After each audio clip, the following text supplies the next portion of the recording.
ಸ್ವಲ್ಪ ಅವ್ರ ವಿಷಯದಲ್ಲಿ ಸ್ವಲ್ಪ ಭಾವುಕಾದೆ ಅಷ್ಟೇ.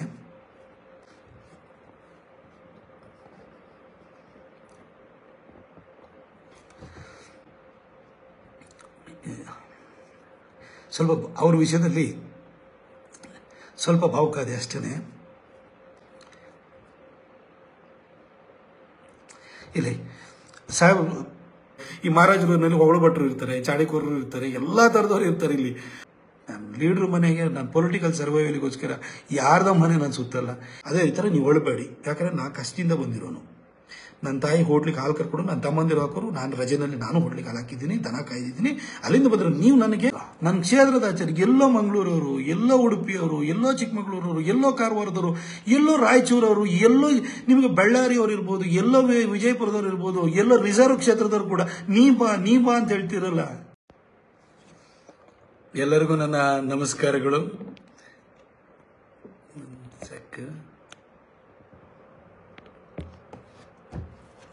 ಎಲ್ಲರಿಗೂ ನನ್ನ ನಮಸ್ಕಾರಗಳು. ಬಹಳ ಜನ ಕಾತರದಿಂದ ಕಾಯ್ತಾ ಇದ್ದೀರಿ. ಹಾಗೆ ತುಂಬ ಜನ ಎಷ್ಟೊತ್ತಿಗೆ ಬರ್ತೀಯಾ ಅಂತ ಹೇಳ್ಬಿಟ್ಟು ಮೆಸೇಜನ್ನು ಕೂಡ ಕಳಿಸ್ತಾ ಇದ್ದೀರಿ. ಬಹುಶಃ ಇದ್ರೊಳಗಡೆ ಈ ಫೇಸ್ಬುಕ್ ಲೈವಲ್ಲಿ ಯಾವುದೋ ಸೌಂಡ್ ಬೈಟ್ಸ್ ಸಿಗುವಂಥದ್ದೇನೋ ನಾನು ಹೇಳ್ತೀನಿ ಅಂತ ಏನಾದರೂ ನೀವು ಭಾವಿಸಿರ್ಬೋದು ಅಂತ ನಾನು ಅನ್ಕೊಳ್ತೀನಿ. ಬಹುಶಃ ಮೀಡಿಯಾದವರು ಕೂಡ ಅದನ್ನು ಕಾಯ್ತಾ ಇರ್ತಾರೆ, ಇವನು ಏನಾದ್ರು ಹೇಳ್ಬೋದಾ, ಯಾರನ್ನಾರು ಟೀಕೆ ಮಾಡ್ಬೋದಾ ಅಂತಲೂ ಕೂಡ ನೀವು ಕಾಯ್ತಾ ಇರ್ತೀರಿ ಅಂತ ನನಗೆ ಗೊತ್ತು. ಬೆಳಗ್ಗೆಯಿಂದ 1 ನಿಮಿಷ ಕಾಲ್ಗಳು ಬರ್ತಾ ಇದೆ. ಬೆಳಗ್ಗೆಯಿಂದ ಓಡಾಡಿ ನಾನು ಸುಸ್ತಾಗ್ಬಿಟ್ಟು ಬಂದಿದ್ದೀನಿ. ಇವತ್ತು ನಿಮ್ಮ ಹತ್ರ ಒಂದೆರಡು ವಿಚಾರಗಳನ್ನ ಹೇಳ್ಕೊಳ್ಬೇಕು ಅಂತ ಅನಿಸ್ತು. ಇವತ್ತು ಬೆಳಗ್ಗೆ ಮೈಸೂರಿಂದ ರಾಮೇಶ್ವರಂಗೆ ಟ್ರೈನು, ಬಹಳ ದಿನಗಳ ಪ್ರಯತ್ನ ಮಾಡಿದ್ದೆ, ಆ ಟ್ರೈನನ್ನು ತಗೊಂಡ್ಬಂದೆ. ನನ್ನ ಮೊದಲನೇ ಟರ್ಮ್ದು ಕಡೇ ತಿಂಗಳಲ್ಲಿ ಬಂದು ಫೆಬ್ರವರಿ ತಿಂಗಳಲ್ಲಿ, ಆವಾಗ್ಲೂ ಕೂಡ ಮೈಸೂರು ಟು ಕಾಚಿಗೂಡ ತಗೊಂಡ್ಬಂದಿದ್ದೆ ನಾನು. ಈ ಟರ್ಮಲ್ಲಿ ಕಡೆ ಟ್ರೈನು ಮೈಸೂರು ಟು ಮಧುರೈ, ಈಗ ಮದುರೈ ಅಂತ ಹೇಳ್ಬಿಟ್ಟು, ನಿಮಗೆ ಮದುರೈ ಅಂತಲೂ ಹೇಳ್ತಾರೆ, ಮದುರೈ ನನಗೆ ಎಕ್ಸಾಕ್ಟ್ ಗೊತ್ತಿಲ್ಲ. ಅದು ರಾಮೇಶ್ವರಮಿಗೆ ಹೋಗಬೇಕು. ಆದರೆ ಪಾಂಬನ್ ಬ್ರಿಡ್ಜ್ ಏನಿದೆ ಅದು ರಿಪೇರಿ ಕೆಲಸ ನಡೀತಾ ಇರೋದ್ರಿಂದ ಇವಾಗ ಮೈಸೂರು ಟು ಮದುರೈ ಅಲ್ಲಿವರೆಗೂ ಕೂಡ ಆ ಟ್ರೈನನ್ನು ಇವತ್ತು ಫ್ಲಾಗಿಂಗ್ ಆಫ್ ಮಾಡಿದೆ. ಈ ಮಧ್ಯದಲ್ಲಿ ನನಗೆ ರೈಲ್ವೆ ಡಿಪಾರ್ಟ್ಮೆಂಟ್ ಅಲ್ಲಿ ಎಲ್ಲರೂ ಕೂಡ ತುಂಬಾ ಜನರಿಗೆ ನಾನು ಪಾಲಿಟಿಷಿಯನ್ಸ್ ಎಲ್ಲ ಬಿಹೇವ್ ಮಾಡಲ್ಲ. ಹಾಗಾಗಿ ನಾನು ಎಲ್ಲರ ಜೊತೆನೂ ಕೂಡ ಒಂದು ರೀತಿ ವೈಯಕ್ತಿಕ ಸ್ನೇಹ ಸಂಬಂಧವನ್ನ ನಾನು ಇಟ್ಕೊಂಡಿರೋದ್ರಿಂದ ಎಷ್ಟೋ ಜನ ನನಗೆ ಈ ರೇಟ್ಗಳು ಎಷ್ಟಿದಾವೆ, ಹೊಸದು ಯಾವ್ದು ಬರ್ತಾ ಇದೆ, ಒಂದೇ ಭಾರತ್ ಇನ್ನೆಷ್ಟು ಬರ್ತಾ ಇದೆ, ರೆಡಿ ಆಗ್ತಿದೆ, ನೀವು ಯಾವ್ದಾದ್ರು ತಗೊಳ್ಬೋದಿತ್ತು, ಈ ರೂಟಿಗೆ ತಗೋಬಹುದು ನೋಡು ಅಂತೆಲ್ಲ ನಂಗೆ ಹೇಳ್ಕೊಡ್ತಾರೆ.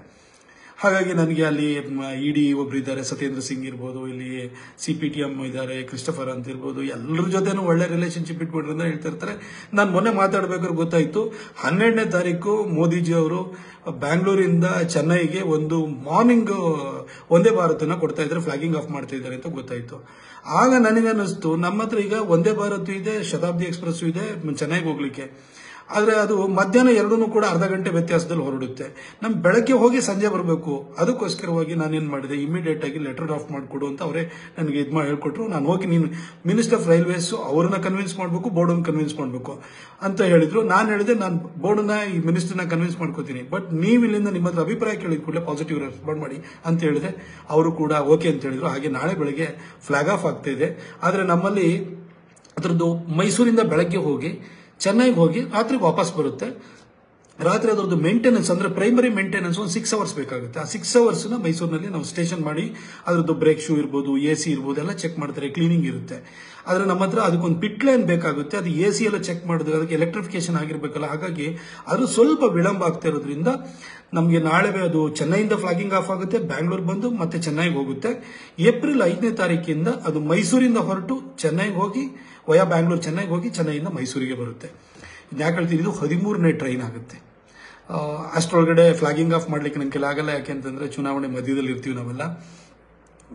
ನಾನು ಕಳೆದ 10 ವರ್ಷ, ಈಗ ಇನ್ನೊಂದು 4-5 ದಿನದಲ್ಲಿ ನೋಟಿಫಿಕೇಶನ್ ಆಗ್ಬೋದು, ಅಥವಾ ಎನಿ ಟೈಮ್ ಆಗ್ಬೋದು. ಬಹುಶಃ 13-14 ನಂತರನೇ ಆಗುತ್ತೆ ಅಂತ ಭಾವಿಸ್ತೀನಿ. 15ರೊಳಗಡೆ ಆಗ್ಬೋದು ಅಂತ ಅನ್ಕೊಳ್ತೀನಿ. ಲಾಸ್ಟ್ ಟೈಮ್ 11ನೇ ತಾರೀಕು ಆಗಿತ್ತು, ಮಾರ್ಚ್ 11ನೇ ತಾರೀಕು. 15ನೇ ತಾರೀಕು ಅಷ್ಟರೊಳಗಡೆ ಖಂಡಿತ ಅದು ನೋಟಿಫಿಕೇಶನ್ ಆಗುತ್ತೆ. ಇನ್ನೊಂದು 2-3 ದಿನ ನನಗೆ ಕೆಲಸ ಮಾಡಲಿಕ್ಕೆ ಉಳಿದಿದೆ.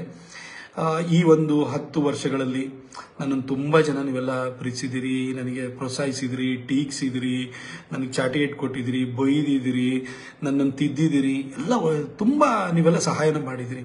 ನನ್ನ ಪತ್ರಕರ್ತನಿದ್ದಾಗಲೂ ಕೂಡ ನನ್ನ ಸೈದ್ಧಾಂತಿಕ ನಿಲುವು ಬಗ್ಗೆ ಬಹಳ ತದ್ವಿರುದ್ಧವಾದಂಥ ನಿಲುವನ್ನು ಇಟ್ಕೊಂಡು ನನ್ನ ಟೀಕೆನೂ ಮಾಡಿದವರಿದ್ದೀರಿ. ಪತ್ರಕರ್ತನ ಆ ಒಂದು ಕ್ಷೇತ್ರವನ್ನು ಬಿಟ್ಟುಬಿಟ್ಟು ನಾನು ಇಲ್ಲಿಗೆ ಬಂದಾಗಲೂ ಕೂಡ ನೀವು ತುಂಬ ನನ್ನನ್ನು ಎಲ್ಲ ರೀತಿಯಲ್ಲೂ ಕೂಡ ನನ್ನ ಓರೆಗಲ್ಲಿ ಹಚ್ಚಿ ನೋಡಿದಿರಿ, ನನ್ನನ್ನು ಎಲ್ಲ ರೀತಿಯಲ್ಲೂ ಕೂಡ ನನ್ನನ್ನು ಬೆಳೆಸಿದಿರಿ ನೀವೆಲ್ಲ. ಅದಕ್ಕೋಸ್ಕರ ಒಂದೆರಡು ಮುಕ್ತವಾಗಿ ನಿಮ್ಮನ್ನು ಈ 10 ವರ್ಷ ಕಂಪ್ಲೀಟ್ ಆಗ್ತಿರುವಂಥ ಸಂದರ್ಭದಲ್ಲಿ ನಾನು ಒಂದೆರಡು ಮಾತನಾಡಲಿಕ್ಕೆ ಇಷ್ಟಪಡ್ತೀನಿ. ನಾನು ಪತ್ರಕರ್ತ ಇರಬೇಕಾದ್ರೆ ಎಲ್ಲರೂ ಕೂಡ ಭಾಳ ಡ್ಯಾಶಿಂಗ್ ಆಗಿ ಬರೀತಾನೆ, ಆ ನೇರವಂತಿಕೆ ನಿಷ್ಠುರತೆ ಇದೆಯಲ್ಲ ಅದನ್ನ ಎಲ್ಲರೂ ಕೂಡ ಇಷ್ಟಪಡೋರು. ಏನು ಯಾರಿಗೂ ಕೇರ್ ಮಾಡಲ್ಲ, ಬರೀತಾನೆ, ಬಿಜೆಪಿಯವ್ರಿಗೂ ಬಿಡಲ್ಲ, ಕಾಂಗ್ರೆಸ್ವರಿಗೂ ಬಿಡಲ್ಲ, ಯಾರಿಗೂ ಬಿಡಲ್ಲ ಅಂತ ಹೇಳ್ಬಿಟ್ಟು ನನ್ನನ್ನು ಎಲ್ಲರೂ ಕೂಡ ನನ್ನನ್ನು ಇಷ್ಟಪಡೋರು.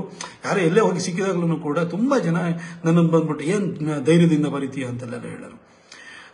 ತುಂಬ ಜನ ಬಂದ ಕೂಡಲೇ ಯಾರೋ ನಾರ್ತ್ ಇಂಡಿಯನ್ ಇರಬೇಕು, ನಿನ್ನ ಹೆಸರು ನೋಡಿದಾಗ ನೀನಾದರೆ ನೀನು ಟ್ರಾನ್ಸ್ಲೇಷನ್ ಮಾಡಿ ಕನ್ನಡಕ್ಕೆ ಹಾಕ್ತಿದ್ದಾರೆ ಅಂತ ಅಂದ್ಕೊಳ್ತೀವಿ. ಆದರೆ ಟ್ರಾನ್ಸ್ಲೇಷನ್ ಅಷ್ಟು ಪವರ್ಫುಲ್ ಆಗಿ ಬರೋಲ್ಲ, ನೀನು ಇಷ್ಟು ಚೆನ್ನಾಗಿ ಬರೀತೀಯಲ್ಲ, ನೀನು ಕನ್ನಡದವನೇ ಅಂತ ನಮಗೆ ಗೊತ್ತಿಲ್ಲ ಅಂತಲೂ ಕೂಡ ಹೇಳಿದವರಿದ್ದಾರೆ. ಅಲ್ಲಿ ನನ್ನ ನೇರವಂತಿಕೆ ನಿಷ್ಠುರತೆ ಅನ್ನೋದು ನನ್ನ ಸ್ಟ್ರೆಂತ್ ಆಗಿತ್ತು. ಪಾಲಿಟಿಕ್ಸಿಗೆ ಬಂದೆ, ಅದು ಮೈಸೂರು ಮತ್ತು ಕೊಡಗು ಬಿಡಿ, ಕೊಡಗು ಜನನೇ ಒಂಥರ, ಅಲ್ಲಿ ಜನ ಒಂಥರ ಪೇಟ್ರಿಯಾಟಿಸಮ್ ಅನ್ನೋದು ತುಂಬ ಜಾಸ್ತಿ ಇದೆ ಅಲ್ಲಿ. ಕೊಡವ ಜನಾಂಗದವ್ರು ಎಂತೂ ಕೂಡ ಅವ್ರ ಬ್ಲಡ್ಡಲ್ಲಿ, ಅವ್ರ DNA ಆ ಒಂದು ದೇಶ ಅದ್ರದ್ದು ಪ್ರೊಟೆಕ್ಷನ್ ಇಂಥದ್ರ ಬಗ್ಗೆ ಇದೆ. ಹಾಗಾಗಿ ಅವ್ರು ಸಹಜವಾಗಿ ಸಣ್ಣ ಪುಟ್ಟ ನಮ್ಮ ತಪ್ಪುಗಳಿತ್ತು ಅಂದ್ರೂ ಕೂಡ ಮನ್ನಿಸ್ಬಿಟ್ಟು ನಮಗೆ ಹೊಟಾಕ್ಬಿಡ್ತಾರೆ ಅವರು, ಆ ಥರ ಪ್ರೀತಿ ಇರೋಂಥದ್ದು. ಆದರೆ ಕುಶಾಲನಗರ ಬ್ರಿಡ್ಜ್ ದಾಟಿ ಇಲ್ಲಿ ಬಂದಾದ ಕೂಡಲೇ ನಮ್ಮ ಹತ್ರ ಜಾತಿಗಳು ಜಾಸ್ತಿ, ಒಡಕುಗಳು ಜಾಸ್ತಿ. ಅದು ಕೇಳಿದ್ದು ಮೈಸೂರು ಮಹಾರಾಜರೂರು. ಈ ಮಹಾರಾಜರೂರಿನಲ್ಲಿ ಹೇಗೆ ಅಂತಂದ್ರೆ, ಈ ಮಹಾರಾಜರೂರಿನಲ್ಲಿ ಹೊಗಳು ಭಟ್ರು ಇರ್ತಾರೆ, ಚಾಡಿಕೋರರು ಇರ್ತಾರೆ, ಎಲ್ಲ ಥರದವ್ರು ಇರ್ತಾರೆ ಇಲ್ಲಿ. ಹಾಗಾಗಿ ಇಲ್ಲಿ ರಾಜಕಾರಣ ಮಾಡೋದು ಬಹಳ ಕಷ್ಟ. ಈ ಮೈಸೂರು ಭಾಗ ಹೇಗೆ ಅಂತಂದ್ರೆ, ನಮ್ಮ RSS ಸ್ಟಾಲ್ ವರ್ಡ್ಸ್ ಕೂಡ ಮೈಸೂರಿನಲ್ಲೇ ಬಂದಿದ್ದು. ಅದು ನಿಮಗೆ ನಾ ಕೃಷ್ಣಪ್ಪನವ್ರು ಇರ್ಬೋದು, ಮೈಚಾ ಜಯದೇವರು ಇರ್ಬೋದು, ಸೂರಮ್ಮಣ್ಣವ್ರು ಇರ್ಬೋದು, ಎಲ್ಲರೂ ಈ ಭಾಗದಲ್ಲೇ ಬಂದಿದ್ದು. ಆದರೆ ಇಲ್ಲಿ ಏನು ಅಂತಂದ್ರೆ, ಇಲ್ಲಿ ಅಷ್ಟು ಸುಲಭವಾಗಿ ಯಾವುದೇ ಸಂಘಟನೆ ಸಿದ್ಧಾಂತ ಬೇರ್ಬಿಡೋದು ಬಹಳ ಕಷ್ಟ. ಯಾಕೆಂದ್ರೆ ಅಷ್ಟು ಜಾತಿಯ ಒಡಕುಗಳಿದೆ. ಇದ್ರ ಮಧ್ಯದಲ್ಲಿ ನಾನು ಇಲ್ಲಿ ಬಂದು ಅಭಿವೃದ್ಧಿ ಕೆಲಸ ಮಾಡಬೇಕು, ಪಾಲಿಟಿಕ್ಸ್ ಮಾಡಬೇಕು, ಸಂಘಟನೆ ಕಟ್ಟಬೇಕು, ಎಲ್ಲ ಕೆಲಸಗಳು ನನ್ನ ತಲೆ ಮೇಲೆ ಬಂತು. ನಾನು ಅಲ್ಲಿ ಏನು ನೇರ ನಿಷ್ಠುರತೆಯಿಂದ ಬಂದು ಆ ಪತ್ರಕರ್ತನ ಅವತಾರದಲ್ಲಿ ಬಂದು ಪಾಲಿಟಿಷಿಯನ್ ಆಗ್ಬಿಟ್ಟೆ. ನಾನು ಅದನ್ನೇ ಕೂಡ ನಾನು ತಿರ್ಸಟಾಗಿ ನಾನು ಮಾತಾಡ್ತಿದ್ದೆ, ಕಿರಿಕಿರಿ ಆಗ್ತಿತ್ತು.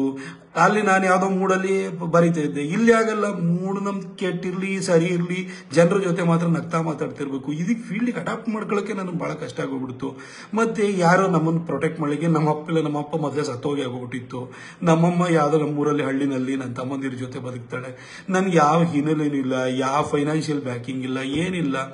ಸಂಘದ ಆಶೀರ್ವಾದ, ಹಿರಿಯರ ಆಶೀರ್ವಾದ, ಬಂದೆ ಅನಾಮತಾಗಿ MP ಆದೆ. ಬಟ್ ಅದಾದ್ಮೇಲೆ ನನಗೆ ನಿಜವಾಗ್ಲೂ ಹೇಳ್ತೀನಿ, ಸುಸ್ತೊಡೆಯಕ್ಕೆ ಶುರುವಾಗ್ಬಿಟ್ಟೆ. ಏನು ಟೀಕೆಗಳು, ಇದನ್ನೆಲ್ಲ ನಿಭಾಯಿಸ್ಕೊಂಡು ಹೆಂಗಪ್ಪ ಬರೋದು. ಸಡನ್ ನಾನು MP ಆಗ್ಬಿಟ್ಟೆ. ಗ್ರಾಮ ಪಂಚಾಯತಿನ ಗೆಲ್ಸು, ತಾಲೂಕ್ ಪಂಚಾಯತಿ ಗೆಲ್ಸು, ಜಿಲ್ಲಾ ಪಂಚಾಯತಿ ಗೆಲ್ಸು. ನಾನೇ ಕಷ್ಟದಲ್ಲಿ 31,000ದಲ್ಲಿ ಗೆದ್ಕೊಂಬಂದಿನಿ. ಇವೆಲ್ಲ ಗೆಲ್ಸಕ್ಕೆ ನನ್ನ ಕೈಲಿ ಆಗುತ್ತಾ? ಅದು ಒಬ್ಬ ಲೀಡರ್ ಮೇಲೆ ಒಂದು ವಿಶ್ವಾಸ ಬರಬೇಕಲ್ವಾ? ಆ ವಿಶ್ವಾಸ ಗಳಿಸಬೇಕಾದ್ರೆ ಬಹಳಷ್ಟು ನಾವು ನಮ್ಮ ಅಭಿವೃದ್ಧಿ ಕಾರ್ಯಗಳ ಮುಖಾಂತರ ಜನರನ್ನ ನಾವು ಅವ್ರ ಹತ್ರಕ್ಕೆ ಹೋಗಬೇಕಾಗುತ್ತೆ. ಹಾಗಾಗಿ ನನಗೆ ತುಂಬ ನಾನು 2014ರಲ್ಲಿ MP ಆದೆ. 2015ರಲ್ಲೇ ಜಿಲ್ಲಾ ಪಂಚಾಯತ್, ತಾಲೂಕ್ ಪಂಚಾಯತಿ ಚುನಾವಣೆ. ಪ್ರತಾಪ್ ಸಿಂಹ 1 ಸೀಟನ್ನು ಗೆಲ್ಸ್ಬಿಟ್ಟು ನಾವು ಕ್ಷೇತ್ರದಲ್ಲಿ ಅಂತಾರೆ. 1 ಸೀಟನ್ನು ಗೆಲ್ಸಕ್ಕೆ ನನ್ನ ಕೈಲಿ ನಾನೇ ತಳ ಊರ್ಬೇಕು, ಬೇರೂರ್ಬೇಕು. ಒಂದು ಚಿಕ್ಕ ಸಹಕಾರ ಸಂಘಗಳಿರ್ಬೋದು, ಕೃಷಿ ಪತ್ತಿನ ಸಹಕಾರ ಸಂಘಗಳಿರ್ಬೋದು, ಹಾಲಿನ ಡೈರಿ ಇರ್ಬೋದು, ಈ ಥರದ ಒಕ್ಕೂಟಗಳಲ್ಲೆಲ್ಲ ಇಲ್ಲಿ JDS, ಕಾಂಗ್ರೆಸ್ ಬೇರೂರಿದೆ. ಇಲ್ಲಿ ಬಂದು ನಾನು ಅವ್ರ ಜೊತೆ ಅದರೊಳಗಡೆ ಪೆನೆಟ್ರೇಟ್ ಆಗಲಿಕ್ಕೆ, ಇನ್ನೊಂದಾಗಲಿಕ್ಕೆ ನಾನು ಅಭಿವೃದ್ಧಿ ಕಾರ್ಯಗಳ ಮುಖಾಂತರವಾಗಿ ಜನರ ಹತ್ರ ವಿಶ್ವಾಸನ ಗಳಿಸಿಕೊಂಡು ಆನಂತರ ಅವರು ನನ್ನ ಮಾತಿಗೆ ಬೆಲೆ ಕೊಡುವಂತ ಒಂದು ವಾತಾವರಣ ಸೃಷ್ಟಿ ಮಾಡ್ಕೊಳ್ಬೇಕು. ಹಿಂಗೆ ಅನಾಮತಕ್ಕೆ ಆಗಕ್ಕಾಗುತ್ತೆ? ಪ್ರತಾಪ್ ಸಿಂಹ ಗೆಲ್ಸ್ಬಿಟ್ನಾ? 2015 ಎಷ್ಟು ಜನ ಒಂದು ಕ್ಷೇತ್ರದಲ್ಲಿ ಜಿಲ್ಲಾ ಪಂಚಾಯತ್ ಮೆಂಬರ್ಸ್ ಇದ್ದಾರೆ, ತಾಲೂಕ್ ಪಂಚಾಯತ್ ಮೆಂಬರ್ಸ್ ಇದ್ದಾರೆ. ಆಯ್ತು, ನಾನು ಬರೋದಕ್ಕಿಂತ ಮೊದಲು ಎಷ್ಟಿದ್ರು? ನನ್ನ ಕ್ಷೇತ್ರದಲ್ಲಿ ಒಂದು ಗ್ರಾಮ ಪಂಚಾಯತಿನೂ ಇರಲಿಲ್ಲ. ಅನಾಮತ್ತಾಗಿ ನಾನು ಗೆಲ್ಸೋದಕ್ಕೆ ನನ್ನ ಮೇಲೆ ಯಾವುದೋ ಒಂದು ಪ್ರೀತಿಯಿಂದ ಜನ ಓಟ್ ಹಾಕಿದ್ರು. ಮೋದಿಜಿ ದೇಶಕ್ಕೆ ಪ್ರಧಾನಿ ಆಗಬೇಕು ಅಂತ ಹೇಳ್ಬಿಟ್ಟು ಅವ್ರ ಹೆಸರಲ್ಲಿ ಗೆದ್ಕೊಂಡ್ಬಂದವನು. ಅವ್ರ ಹೆಸರಿನಲ್ಲಿ ಅಭಿವೃದ್ಧಿ ಕಾರ್ಯ ತಂದು ನಾನು ಪಕ್ಷನ ಕಟ್ಟಬೇಕಿತ್ತು. ಅದಕ್ಕೆ ನಾನು ಸ್ಟ್ರಗಲ್ ಮಾಡ್ತಾ ಹೊರಟೆ. ಎಲ್ಲರನ್ನೂ ಉಂಟಲ್ಲ, ನನ್ನ ಹತ್ರನೂ ಕೂಡ ನಾನು ಹೇಳಿದ್ದೀನಲ್ಲ, ನಾನೇನು ನಿಮ್ಗೆ ತಪ್ಪುನ ಅಥವಾ ನನ್ನ ಬಗ್ಗೆ ನಾನು ಮಾಸ್ಕ್ ಮಾಡ್ಕೊಳ್ಬೇಕು ಅಂತಿಲ್ಲ.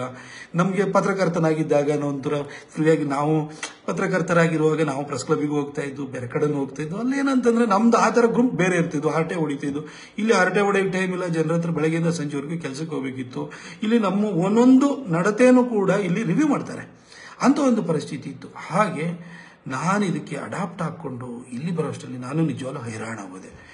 ಆಮೇಲೆ ಮಧ್ಯದಲ್ಲಿ ನನಗೆ ಭಯ ಶುರುವಾಯಿತು. ಏನಪ್ಪ ಇದೇ ಥರ ಹೋಯಿತು ಅಂದರೆ ಅಭಿವೃದ್ಧಿ ಕಾರ್ಯಗಳನ್ನು ಹೆಂಗೆ, ಇವೆಲ್ಲದನ್ನು ಕೂಡ ನಾನು ಯೋಚನೆ ಮಾಡಲಿಕ್ಕೆ ಆತಂಕಗಳು ಶುರುವಾಯಿತು. ಆಮೇಲೆ ನನಗೆ ಇವತ್ತು ನಿಮಗೆ ಫೇಸ್ಬುಕ್ ಲೈವಲ್ಲಿ ಹೇಳ್ತೀನಿ, ನಾನು ದೇವ್ರ ಹತ್ರ ಎದೆ ಮೇಲೆ ಕೈ ಇಟ್ಕೊಂಡು ಹೇಳ್ತೀನಿ, ದೇವ್ರ ಹತ್ರ ಹೋಗಿ ನನಗೆ ವೈಯಕ್ತಿಕವಾಗಿ ದೇವರೇ ನನಗೆ ಆಸ್ತಿ ಪಾಸ್ತಿ ಕೊಡು, ನನಗೆ ಏನಾದರೂ ಇದು ಮಾಡು, ನನಗೇನಾದ್ರು ಮನೆ ಮಠ ಕೊಡು, ಇನ್ನೊಂದು ಕೊಡು. ನಾನು ದೇವ್ರ ಹತ್ರ ಯಾವತ್ತೂ ಕೇಳಲ್ಲ. ನಾನು ಹಿಂದೆನೂ ಕೇಳಿಲ್ಲ, ನಾನು ಮುಂದೆನೂ ಕೇಳಲ್ಲ. ದೇವ್ರ ಹತ್ರ ನಾನು ಕೇಳಲ್ಲ.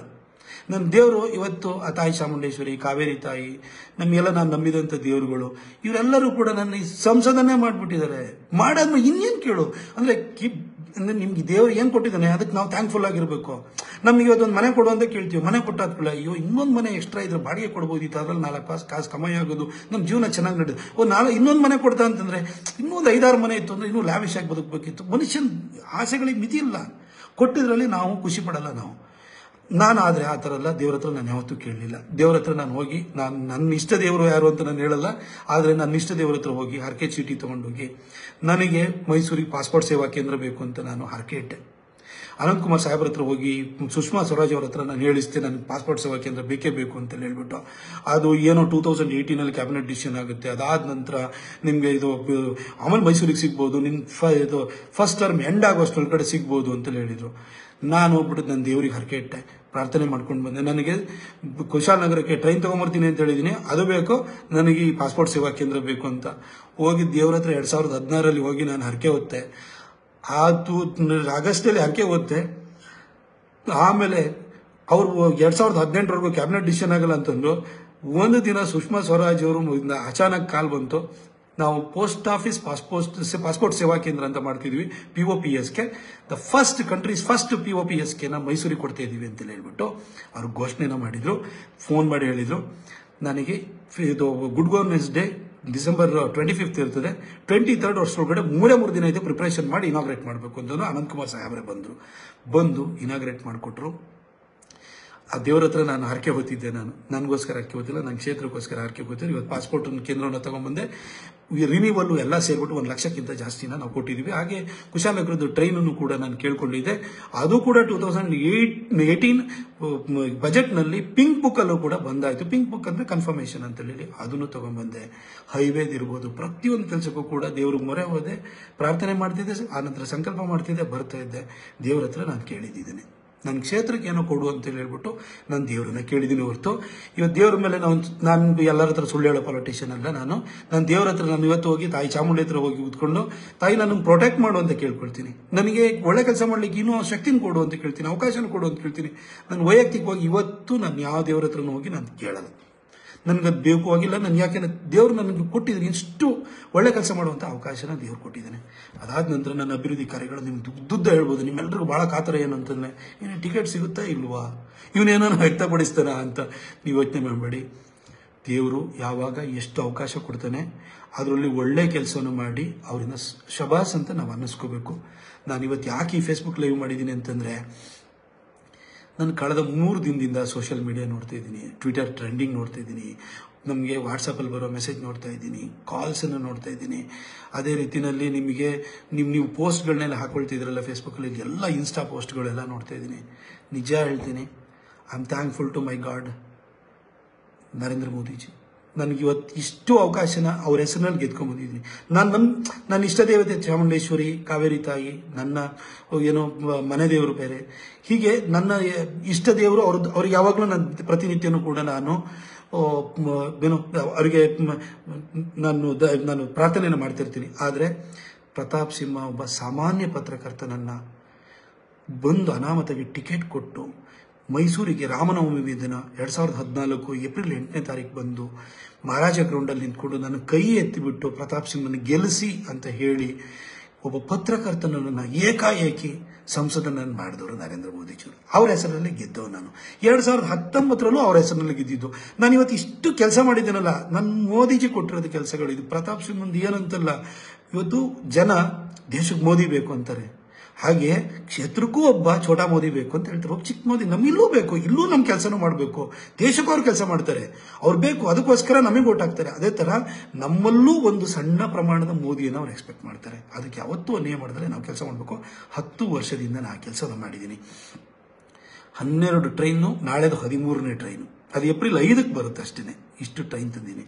2014ಕ್ಕಿಂತ ಮೊದಲು 10 ವರ್ಷ ಹೋಗಿ 2004ರಿಂದ 2014ವರೆಗೂ ಎಷ್ಟು ಟ್ರೈನ್ ಬಂದಿದೆ ಅಂತ ನೋಡಿ. ಒಂದು ಟ್ರೈನ್ ಇದ್ರೆ ಹೇಳ್ಬಿಡಿ ನೋಡೋಣ. ನಾನು ನಿಮಗೆ ಇನ್ನೂ ಒಂದು ಉದಾಹರಣೆ ಹೇಳಬೇಕು, ಜನ ಎಷ್ಟು ನನ್ನ ಪ್ರೀತಿಸ್ತಾರೆ ಅನ್ನೋದಕ್ಕೆ. 1989ರಿಂದ 2019ವರೆಗೂ 30 ವರ್ಷಗಳಲ್ಲಿ ಮೈಸೂರಿನಲ್ಲಿ ಯಾವ ವ್ಯಕ್ತಿನೂ ಕೂಡ ರಿಪೀಟ್ ಮಾಡಿಲ್ಲ. ಎಲ್ಲರೂ ಇನ್ಕ್ಲೂಡಿಂಗ್ ಮಹಾರಾಜರನ್ನ, ಶ್ರೀಕಂಠದತ್ತ ನರಸಿಂಹರಾಜ ಒಡೆಯರ್ನೂ ಕೂಡ ಜನ ಸೋಲಿಸಿದ್ದಾರೆ. 91ಅಲ್ಲಿ ಸೋಲಿಸಿದ್ರು. ಅವಾಗೇನೋ ಸಿಂಬಲ್ ಮಿಸ್ಟೇಕ್ ಆಗಿ ಸೋಲ್ಸ್ಬಿಟ್ಟಿದ್ದಾರೆ ಅಂತ ಅಂದ್ರೂ ಕೂಡ 2004ರಲ್ಲಿ ಮಹಾರಾಜರನ್ನ 3ನೇ ಪ್ಲೇಸಿಗೆ ಕಳಿಸ್ಬಿಟ್ರು ಜನ. ಇವತ್ತೇನು ಅಂತಂದ್ರೆ ಅವ್ರ ಮನೆ ಬಾಗಿಲಕಾಯಿಯವರು ಬೇಕು, ಜನ ಹೋಗಿ ಬೇರೆಯವ್ರ ಮನೆ ಬಾಗಿಲಕಾಯಬಾರ್ದು. ನಾನು ನನ್ನನ್ನು 2014ರಲ್ಲಿ ಗೆಲ್ಸಾದ ನಂತರ ನನ್ನ ಸಿಟ್ಟು ಸೆಡವುಗಳ ಆಚೆಗೂ ಕೂಡ ನಾನು ಯಾವಾಗಲೂ ಕೂಡ ಜನ ಬಂದು ಸಾರ್ ನಮಸ್ಕಾರ ಸಾರ್ ಸಾಹೇಬ್ರೇ ಅಂತ ಅನ್ನೋರು. ನಾನು ಯಾವಾಗಲೂ ಕೂಡ ಸಾರ್ ಬೇಕಾದ್ರೆ ಹೇಳಿ, ಕೈ ಮುಗಿಯಕ್ಕೆ ಬರಬೇಡಿ, ಕಾಲಿಗೆ ನಮಸ್ಕಾರ ಮಾಡಕ್ಕೆ ಬರಬೇಡಿ ಅಂತ ಹೇಳ್ತೀನಿ. ಯಾಕೆಂದ್ರೆ ಚುನಾವಣೆ ಬಂದ್ರೆ ಅವ್ವ ಅಕ್ಕ ಓಟಕವ, ಒಂದಿದು ತಾವರೆ ಹೋಗಿ ಓಟಕವ ಅಂತ ನಾವೇ ಹೇಳ್ತೀವಿ. ನಾವು ಅವ್ರ ಹತ್ರ ಕೈ ಮುಗಿತೀವಿ. ನೀವು ನಮ್ಮನ್ನು ಗೆಲ್ಸಿ, ನಿಮ್ಮನೆ ಬಾಗಿಲಿ ನಾ ಕೈ ಮುಕ್ಕೊಂಡು ಬಂದಿರ್ತೀನಿ. ನನ್ನನ್ನು ನೀವು ಗೆಲ್ಸಾದ್ಮೇಲೆ ನೀವು ನನ್ನನ್ನು ಸಾಹೇಬ್ರೆ ಅಂತ ಯಾಕೆ ಕೈ ಮುಗಿತೀರಿ? ನಿಮ್ಮ ಹಕ್ಕು ನೀವು ಕೇಳಿ. ಆದರೆ ತುಂಬ ದೊಡ್ಡ ಕಥೆನ ಹೇಳಕ್ ಹೋಗ್ಬೇಡಿ. ಕೆಲಸ ಏನೇನು ಇರುತ್ತೋ ನೀವೆಷ್ಟೇ ಹೇಳಿದ್ರು ಕೂಡ ಇಂಥವ್ರಿಗೆ ಫೋನ್ ಮಾಡ್ಬೇಕಲ್ವಾ, ಇಂಥ ಕೆಲಸ ಆಗ್ಬೇಕಲ್ಲ, ನೇರವಾಗಿ ಹೇಳಿ. ಆಗ ನನ್ನ ಟೈಮು ಸೇವ್ ಆಗುತ್ತೆ, ನಾನು ಇಮಿಡಿಯೇಟಾಗಿ ನಿಮ್ಗೆ ಮಾಡ್ತೀನಿ. ನನಗೆ ಪೇಷನ್ಸ್ ಸ್ವಲ್ಪ ಕಮ್ಮಿ, ದಯವಿಟ್ಟು ಹಿಂಗೆ ಮಾಡಿದ್ದೀನಿ, ಅಳಬೇಡಿ ಅಂತ ನಾನು ಯಾವಾಗಲೂ ಹೇಳ್ತೀನಿ. ನಾನು ಹೇಳ್ತೀನಿ, ನನ್ನ ಮಗಳನ್ನು ಕೂಡ ನಾನು ಅಳೋದನ್ನು ಸಹಿಸಲ್ಲ, ನನ್ನ ಮಗಳಿಗೂ ಪೆಟ್ಟು ಕೊಡ್ತೀನಿ ಹತ್ರ. ಅದೇ ಈ ಥರ ನೀವು ಅಳಬೇಡಿ, ಯಾಕಂದರೆ ನಾನು ಕಷ್ಟದಿಂದ ಬಂದಿರೋನು.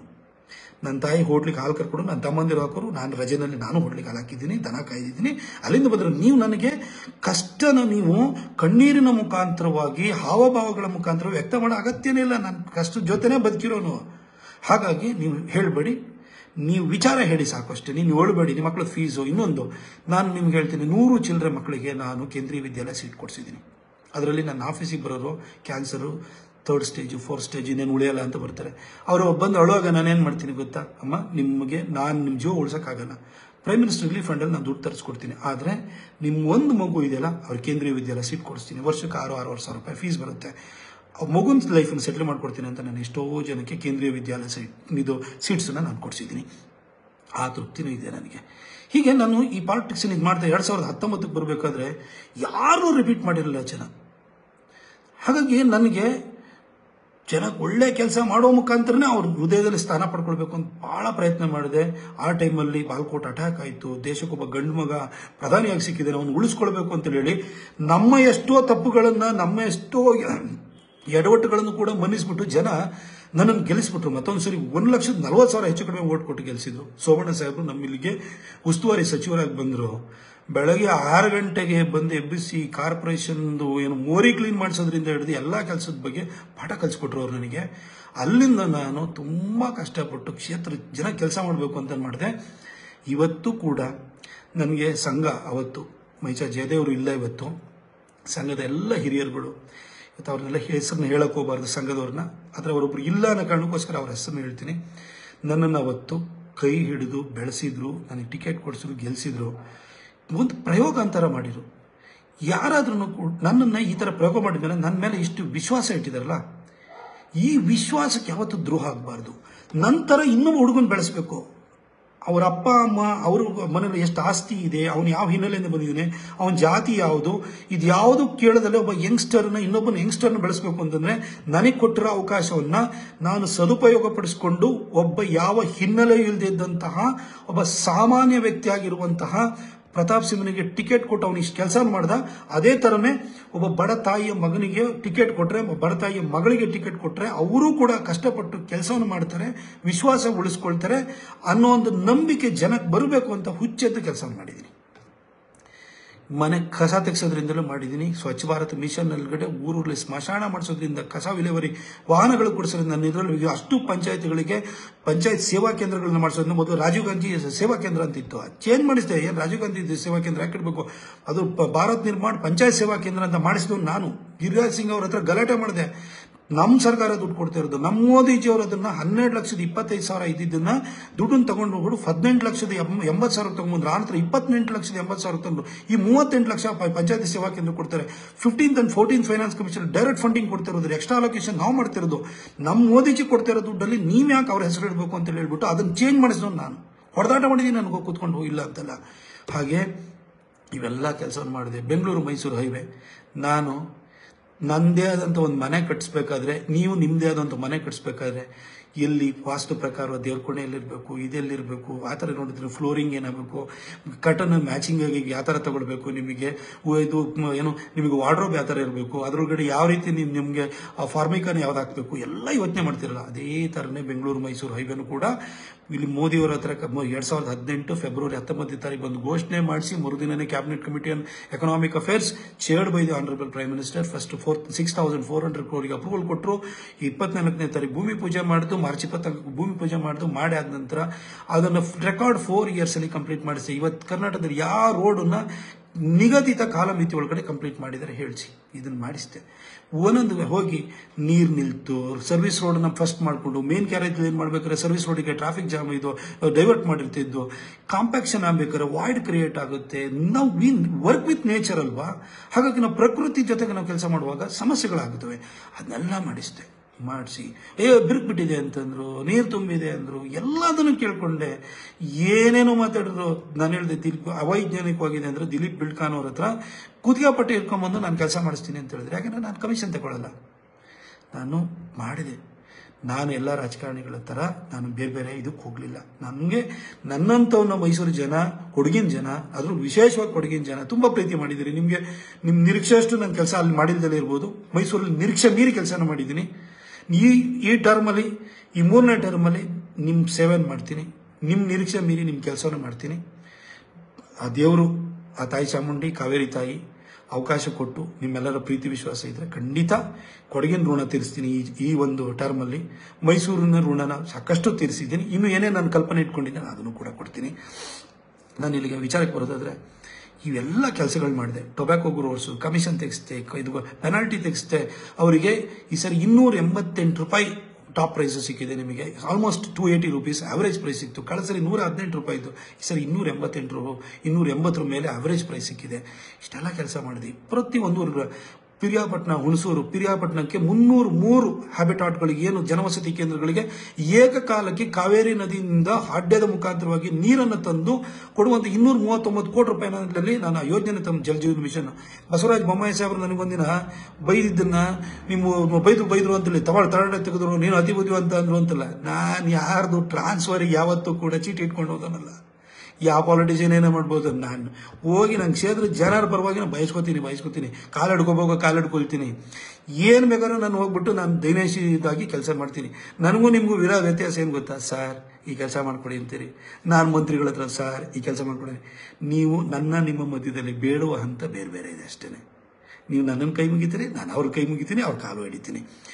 ಟೊಬ್ಯಾಕೋ ಗ್ರೋವರ್ಸ್ಗೂ ಕೂಡ ಅಡಿಷನಲ್ ಸೆಕ್ರೆಟರಿ ರಾಜೇಶ್ ಅಗರ್ವಾಲ್ಗೆ ಹೋಗಿ ಹೇಳಿದೆ, ಸರ್ ನಾನು ನಿಮಗೆ I will hold your feet ಅಂತಂದೆ. ಇದನ್ನ ಕಾಮರ್ಸ್ ಮಿನಿಸ್ಟರ್ ಪ್ರತಿ ಸರಿ ವರ್ಲ್ಡ್ ಹೆಲ್ತ್ ಆರ್ಗನೈಸೇಷನ್ ಅವರು ಏನೇನೋ ಹೇಳ್ತಾರೆ ಅಂತ ಹೇಳಿ ನನಗೆ ಯಾವಾಗಲೂ ಫೈಲನ್ನ ವಾಪಸ್ ಹಾಕ್ತೀರಿ. ನಮ್ಮ ಅನ್ರಿಜಿಸ್ಟರ್ಡ್ ಗ್ರೋವರ್ಸಿಗೆ, ಅನಧಿಕೃತ ತಮ್ಮ ಹೊಗೆಸೊಪ್ಪು ಬೆಳೆಗಾರರಿಗೆ ಲೈಸೆನ್ಸ್ ಕೊಡಿ ಅಂತ ಅವರನ್ನು ಕೂಡ ಕೇಳ್ಕೊಂಡಿದ್ದು ಮಾಡಿದೆ. ಹುಣಸೂರಿಗೆ 294 ಜನವಸತಿ ಕೇಂದ್ರಗಳಿಗೆ ಏಕಕಾಲಕ್ಕೆ ಹಳೆ ಉಂಡುವಾಡಿಯಿಂದ ಕುಡಿಯುವ ನೀರಿನ ಯೋಜನೆ ತಗೊಂಡಿನಿ 213 ಕೋಟಿ ರೂಪಾಯಿನಲ್ಲಿ. ಅದ್ರ ಕಾಮಗಾರಿ ಪ್ರಾರಂಭ ಇದೆ. 2 ವರ್ಷದಲ್ಲಿ ಪ್ರತಿ ಮನೆಯಲ್ಲಿ ಟ್ಯಾಪ್ಡ್ ವಾಟರ್ ಇರ್ತದೆ. ಟ್ಯಾಪ್ ತಿರ್ಸಿದ್ರೆ ಗ್ಯಾಸು ಬರುತ್ತೆ. ಈ ಕೆಲಸ ಮಾಡೀನಿ. ಇವನೇನು ಜಗಳ ಮಾಡ್ತಾನೆ ಅಂತ. ಗ್ಯಾಸ್ ಪೈಪ್ ಲೈನ್ ಹಾಕಿರೋ ನನ್ಗೇನ್ರಿ ಇಲ್ಲಪ್ಪ. ನಾನು ಕೂತ್ಕೊಂಡು ಮೂರದಲ್ಲಿ ಬದಲಿ ಸೈಟ್ಗಳನ್ನ ಎಲ್ಲ ಮಾಡಿಸ್ಕೊಂಡು, ಯಾರೋ ಬರ್ತಾರೆ, ರೈತಂದು ಭೂಮಿ ಕಳೆದೋಗಿರ್ತದೆ, 50% ರೇಷಿಯೋದಲ್ಲಿ ಮಾಡ್ಕೊಂಡಿದ್ರೆ ನಾನು ಇವತ್ತು 100 ಕೋಟಿಗೆ ಇರ್ತಾ ಇದ್ದೆ. ನಾನು ಮೂಡಾದಲ್ಲಿ ನಾನು ಬಿದಿರುಗೂಡಿಂದ 2ನೇ ಸ್ಟೇಜ್ ನೀರು ತಗೋಬರೋದಕ್ಕೋಸ್ಕರವಾಗಿ, ಕಬ್ಬಿನಿಂದ ನೀರು ತರೋದಕ್ಕೋಸ್ಕರ 150 ಕೋಟಿಗೋಸ್ಕರ ಹೊಡೆದಾಡಿದ್ದೀನಿ. ನಾನು ಮೂಡಾದಲ್ಲಿ 50-50 ಸೈಟಿಗೆ ಹೋಗ್ಲಿಲ್ಲ ಯಾವತ್ತೂ ಕೂಡ. ಕೆಲಸವನ್ನು ಮಾಡಿದ್ದೀನಿ. ನಾನು ಹಾಗೆ ಇವೆಲ್ಲ ವ್ಯವಹಾರ ಬಿಟ್ಟು ಜನರ ಜೊತೆಗೆ ಜನರಿಗೋಸ್ಕರ ಕೆಲಸವನ್ನು ಮಾಡಿದೆ. ಮೈಸೂರಿಗೆ ರಿಂಗ್ ರೋಡನ್ನ ಆಸ್ಫಾಲ್ಟಿಂಗ್ ಮಾಡಿಸ್ತೇನೆ, ನ್ಯಾಷನಲ್ ಹೈವೇ ಮಾಡಿಕೊಂಡೆ, ಕರೆಂಟ್ ಹಾಕಿಸಿದೆ. ನೀವು ಇವತ್ತು ರಿಂಗ್ ರೋಡಲ್ಲಿ ನೀವು ರಾತ್ರಿ 9 ಗಂಟೆಗೆ ಹೋಗಿ ವಾಕ್ ಮಾಡೋರು ಜನ ಇರ್ತಾರೆ. ಮೊದಲೇನು ಮೋರಿ ಹತ್ರ ಹೋಗ್ಬಿಟ್ಟು ಬಾಟ್ಲು ಬಿಚ್ಕೊಂಡು ಕೂತಿರೋರು ಇದ್ರು, ಚೈನ್ ಸ್ನ್ಯಾಚ್ ಮಾಡೋಕೆ ಬರೋರು. ಇವತ್ತು LED ಲೈಟ್ ಹಾಕಿರೋದ್ರಿಂದ ಎಷ್ಟು ಚಂದವಾಗಿದೆ ನೋಡಿ, ವಾಕ್ ಮಾಡ್ತಾರೆ, ಧೈರ್ಯದಿಂದ ಹೋಗ್ತಾರೆ. ಅದ್ರ ಮೀಡಿಯಾನಲ್ಲಿರೋ ಗಿಡ ಹಾಕ್ಸಿರೋದು ನಾನು, ಸೈಡಲ್ಲಿ ಸರ್ವಿಸ್ ರೋಡಲ್ಲಿ ಇರೋ ಗಿಡ ಹಾಕ್ಸಿರೋದು ನಾನು. ಯಾಕಂದ್ರೆ ಮಲೆನಾಡಿಂದ ಬಂದಿರೋ ನಾನು, ಮರಗಿಡಗಳ ಬಗ್ಗೆ ನನಗೂ ಪ್ರೀತಿ ಇದೆ. ಚಾಮುಂಡಿ ಬೆಟ್ಟದ ಅಭಿವೃದ್ಧಿ ತಂದೆ, ಹಾಗೆ ಎಕ್ಸಿಬಿಷನ್ ಗ್ರೌಂಡ್ ಅಭಿವೃದ್ಧಿಗೋಸ್ಕರ 80 ಕೋಟಿನ ತಗೊಂಡ್ಬಂದೆ. ಇನ್ಲ್ಯಾಂಡ್ ಕಂಟೈನರ್ ಡಿಪೋ ನಾಳೆ ಬೆಳಗ್ಗೆ ಇನಾಗ್ರೇಟ್ ಮಾಡ್ತಾ ಇದ್ದೀನಿ. ಅದು ಮೋದಿಜಿಯವರ ವಿಡಿಯೋ ಕಾನ್ಫರೆನ್ಸ್ ಮುಖಾಂತರ ಅಲ್ಲಿಂದ ಇನಾಗ್ರೇಟ್ ಮಾಡ್ತಾರೆ. ರಾಜ್ಯದ 2ನೇ ಇನ್ಲ್ಯಾಂಡ್ ಕಂಟೈನರ್ ಡಿಪೋ, ಒಂದು ವೈಟ್ ಫೀಲ್ಡ್ ಅಲ್ಲಿ ಇದೆ, ಅದನ್ನು ಮೈಸೂರಿಗೆ 2ನೇ ತಗೊಂಡ್ಬಂದಿದ್ದೀನಿ. ಮಲ್ಟಿ ಮೋಡಲ್ ಲಾಜಿಸ್ಟಿಕ್ ಪಾರ್ಕ್ ಅಥವಾ container corporation of India goods terminal, railway goods terminal ಅಂತ, ಯಾಕಂದ್ರೆ ಇಂಡಸ್ಟ್ರಿ ಡೆವಲಪ್ಮೆಂಟ್ಗೆ ಇಂಪಾರ್ಟೆಂಟ್, ಅದನ್ನು ತಗೊಂಡ್ಬಂದಿದ್ದೀನಿ. ಹಾಗೆ ಕೊಡಗಿನಲ್ಲೂ ಕೂಡ ನಿಮಗೆ ಕ್ರಿಟಿಕಲ್ ಕೇರ್ ಸೆಂಟರ್ ಮಾಡಲಿಕ್ಕೆ 29 ಕೋಟಿನ ತಗೊಂಡ್ಬಂದೆ. ಅದಕ್ಕೆ 100 ಕೋಟಿ ರೂಪಾಯಿನ ಡಾಕ್ಟರ್ ಅಶ್ವಥ್ ನಾರಾಯಣ ಅವರು ಮೆಡಿಕಲ್ ಎಜುಕೇಷನ್ ಮಿನಿಸ್ಟರ್ ಆಗಿದ್ದಾಗ ಅದನ್ನ ನ್ಯೂ ಮೆಡಿಕಲ್ ಕೌನ್ಸಿಲ್ ಬಿಲ್ ಪ್ರಕಾರವಾಗಿ ಅದನ್ನ 750 ಬೆಡೆಡ್ ಮಾಡಬೇಕು. ಅದಕ್ಕೋಸ್ಕರ ಅದ್ರ ಬಿಲ್ಡಿಂಗ್ ವಿಸ್ತರಣೆ ಮಾಡಲಿಕ್ಕೆ ಅದಕ್ಕೂ 100 ಕೋಟಿ ತಗೊಂಡ್ಬಂದಿದ್ದು. ಅಲ್ಲೂ ಕೂಡ ಜಲಜೀವನ್ ಮಿಷನ್ ಅಲ್ಲಿ 150 ಕೋಟಿ. ಹಾಗೆ ಅಮೃತ್ ಯೋಜನೆಯಲ್ಲಿ ಕುಶಾಲನಗರ, ಸೋಮವಾರಪೇಟೆ, ಮಡಿಕೇರಿ ಮತ್ತು ವಿರಾಜಪೇಟೆ ಇದ್ರದ್ದು ಕುಡಿಯೋ ನೀರು ಕೊಡೋದಕ್ಕೋಸ್ಕರ 146 ಕೋಟಿ ತಗೊಂಡಿದ್ವಿ. ಎಲ್ಲ ನಮ್ಮ MLAಗಳು ಕೂಡ ಕೈ ಜೋಡಿಸಿ ಕೆಲಸ ಮಾಡಿದ್ದಾರೆ. ಮೈಸೂರಿನಲ್ಲಿ 4 ಪಟ್ಟಣ ಪಂಚಾಯತಿ, 1 ನಗರಸಭೆಯ ಕುಡಿಯೋ ನೀರನ್ನು ಕೊಡೋದಕ್ಕೋಸ್ಕರವಾಗಿ 361 ಕೋಟಿ ರೂಪಾಯಿ ತಗೊಂಡಿದ್ದೀನಿ. ಎಲ್ಲ ಕೆಲಸ ಕಾಮಗಾರಿಗಳು ನಡೀತಾ ಇದೆ. ಹಳೆ ಗುಂಡುವಾಡಿ GT ದೇವೇಗೌಡರ ಕನಸಿನ ಕೂಸು, ಅದಕ್ಕೆ ಇನ್ನೂ 250 ಕೋಟಿ ಎಕ್ಸ್ಟ್ರಾನ ಕೊಡಿಸ್ಬಿಟ್ಟು ಅದಕ್ಕೂ ಕೂಡ ಅದರಿಂದಲೂ ಕುಡಿಯೋ ನೀರನ್ನ ತಗೊಂಡ್ಬರ್ತಾ ಇದ್ದೀನಿ. ಎಲ್ಲ ಕೆಲಸ ಮಾಡಿರೋ ಜೊತೆಗೆ ಮೈಸೂರಿಗೆ ಮೆಟ್ರೋ ತರ್ತೀನಿ. ನಾನು ಪ್ರಾಮಿಸ್ ಮಾಡಿದ್ದೀನಿ, ಮೆಟ್ರೋ ತರ್ತೀನಿ.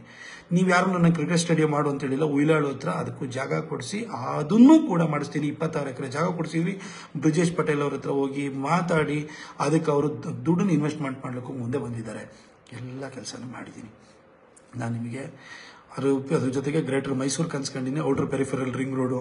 ನೀವೆಲ್ಲ ಟಿವಿಯಲ್ಲಿ ಎಲ್ಲ ಪ್ರತಾಪ್ ಸಿಂಹ ಟಿಕೆಟ್ ಸಿಗುತ್ತೋ ಇಲ್ವಾ ನೋಡಿ, ಅದು ತಾಯಿ ನಿರ್ಧಾರ ಮಾಡ್ತಾಳೆ. ಇಲ್ಲಿವರೆಗೂ ಅವಕಾಶ ಕೊಟ್ಟಾಳೆ.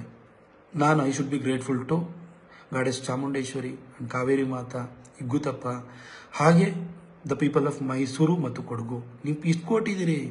10 ವರ್ಷ ಕೆಲಸ ಮಾಡೋ ಅವಕಾಶನ ನೀವು ಕೊಟ್ಟಿದ್ದೀರಿ. ನೀವು 30 ವರ್ಷದಲ್ಲಿ ಯಾರನ್ನ ರಿಪೀಟ್ ಮಾಡಿಲ್ಲ, ನನ್ನನ್ನು ರಿಪೀಟ್ ಮಾಡಿರಿ. ಇದಕ್ಕಿಂತ ನನಗೇನು ಮಾಡಲ್ಲ. ನಾನು ನಿಮ್ಮ ಮನೆ ಸುತ್ತೀನಿ, ನಾನು ಲೀಡ್ರ್ ಮನೆಗೆ, ನಾನು ಪೊಲಿಟಿಕಲ್ ಸರ್ವೈವಲ್ಗೋಸ್ಕರ ಯಾರ್ದ ಮನೆ ನಾನು ಸುತ್ತಲ್ಲ.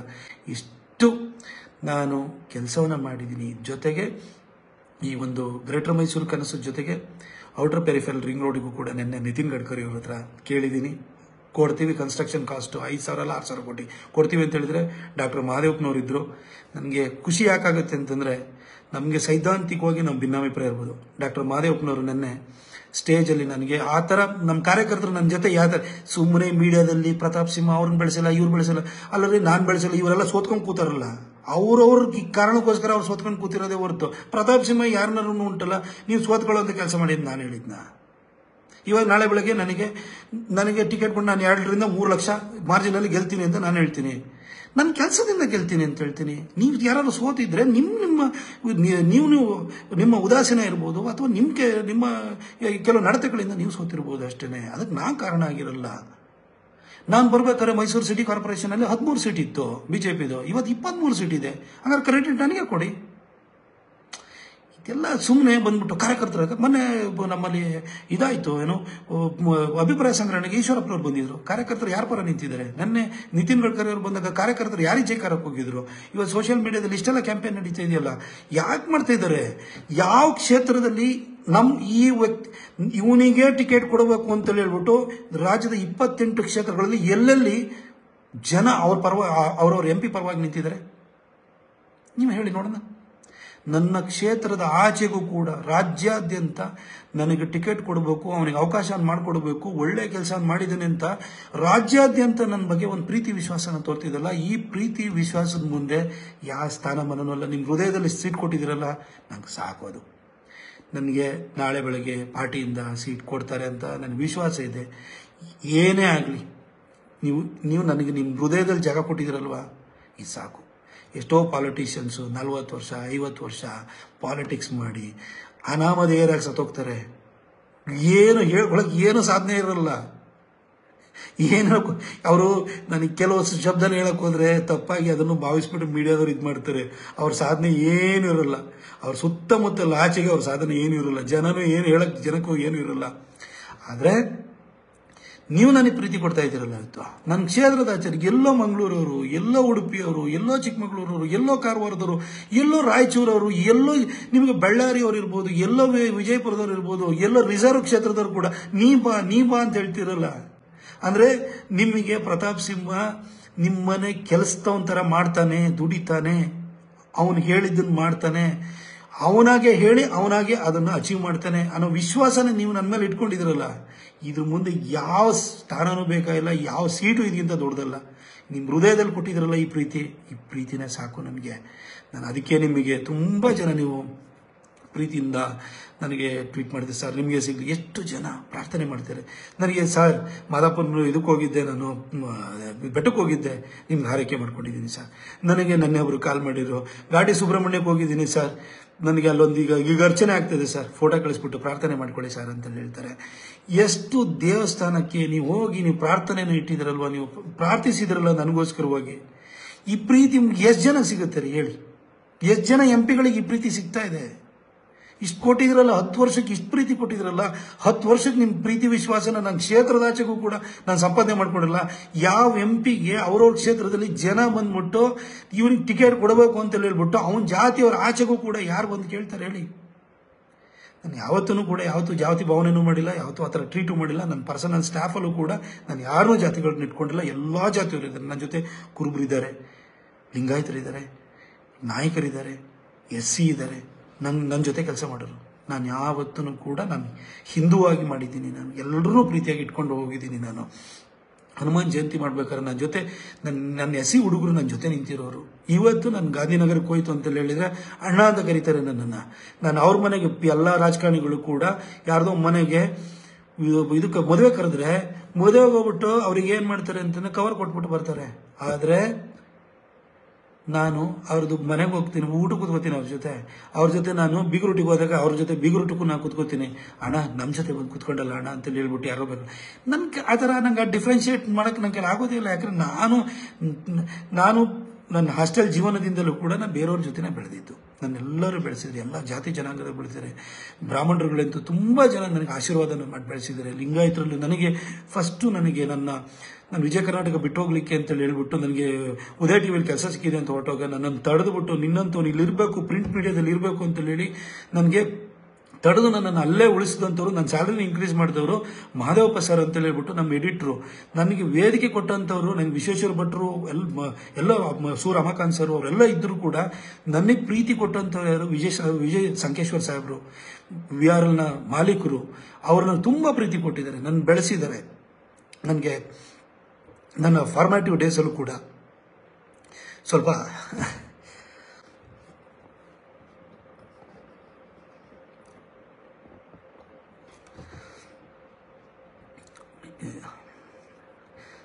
ಅವ್ರ ವಿಷಯದಲ್ಲಿ ಸ್ವಲ್ಪ ಭಾವುಕಾದೆ ಅಷ್ಟೇ.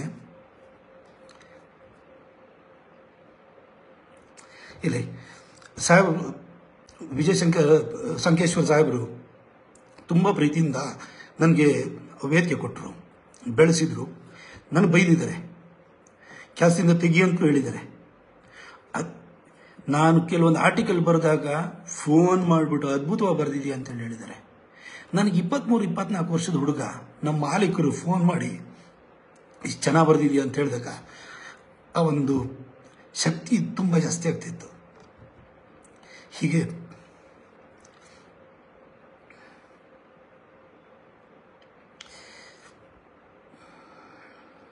ಇಲ್ಲ, ಏನು ಇವತ್ತೇನು ಭಾವುಕಾಗಬೇಕು ಅಂತ ಇರಲಿಲ್ಲ ನನಗೆ.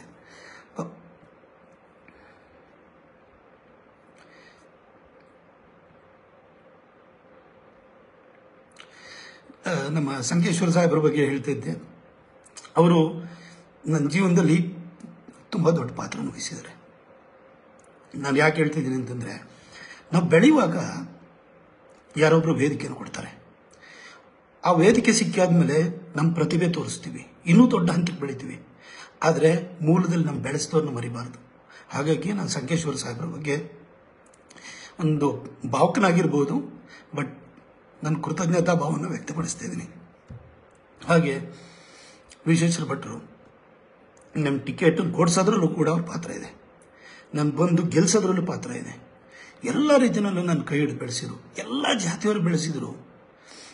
ವೀರಶೈವರು, ಬ್ರಾಹ್ಮಣರು, ಆಮೇಲೆ ಇಲ್ಲಿ ರಾಜಕಾರಣಕ್ಕೆ ಬಂದಾದ್ಮೇಲೆ ಎಲ್ಲ ಜಾತಿ ಜನಾಂಗದವರು, ಒಕ್ಕಲಿಗರು ಇರ್ಬೋದು, ಮತ್ತೆ ವೀರಶೈವರು ಇರ್ಬೋದು, ನಾಯಕ ಕಮ್ಯುನಿಟಿ ಇರ್ಬೋದು, ನಿಮ್ಮ ಕುರುಬ ಸಮಾಜದವರು ಕೂಡ ನನಗೆ ಲೀಡ್ ಕೊಟ್ಟಿರೋ ಬೂತ್ಗಳಿದ್ದಾವೆ, SC ಸಮಾಜದವ್ರಿಗೆ ಲೀಡ್ ಕೊಟ್ಟಿರೋ ಬೂತ್ಗಳಿದ್ದಾವೆ. ಎಲ್ಲರೂ ಬೆಳೆಸಿದ್ರಿ ನೀವು. ಹಾಗಾಗಿ ನಾನು ಇಲ್ಲಿ ಬಂದಾದ್ಮೇಲೆ ನಾನೊಬ್ಬ ಎಲ್ಲರಿಗೂ ಸಲ್ಲುವ ಸಂಸದನಾಗಿ ನಾನು ಕೆಲಸ ಮಾಡಿದ್ದೀನಿ, ಇಷ್ಟೆಲ್ಲ ಮಾಡಿದ್ದೀನಿ. ಆದರೆ ರಾಜಕಾರಣದಲ್ಲಿ ದ್ವೇಷ, ಅಸೂಯೆ ಎಲ್ಲವೂ ಇರ್ತವೆ. ನಾನು ಮೊನ್ನೆ ಡಾಕ್ಟರ್ ಮಂಜುನಾಥ್ ಇದ್ದಾರಲ್ಲ, ಅವ್ರದ್ದು ಇದನ್ನು ಕೇಳ್ತಿದ್ದೆ.